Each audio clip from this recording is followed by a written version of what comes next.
بسم الله الرحمن الرحيم. والفجر وليال عشر والشفع والوتر والليل إذا يسر هل في ذلك قسم لذي حجر ألم تر كيف فعل ربك بعاد إرم ذات العماد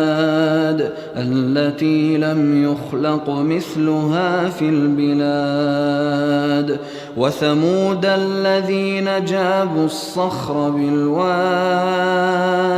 وفرعون ذي الأوتاد الذين طغوا في البلاد فأكثروا فيها الفساد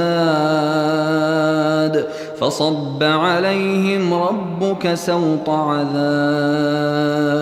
إن ربك لبالمرصاد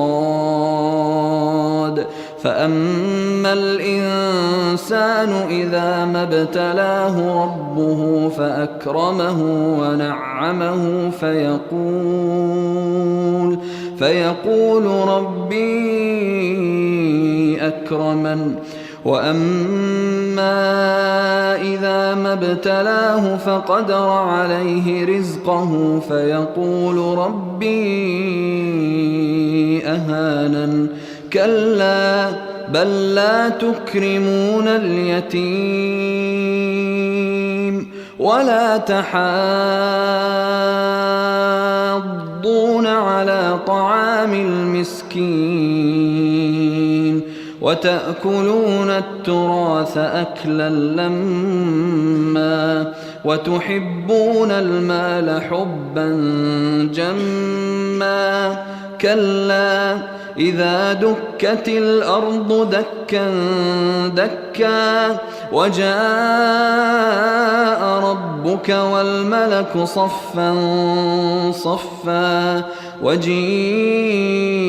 يومئذ بجهنم يومئذ يتذكر الإنسان وأنى له الذكرى يقول يا ليتني قدمت لحياتي فيومئذ لا يعذب عذابه أحد ولا يوثق وثاقه أحد يا أيتها النفس المطمئنة ارجعي إلى ربك راضية مرضية فادخلي في عبادي وادخلي جنتي.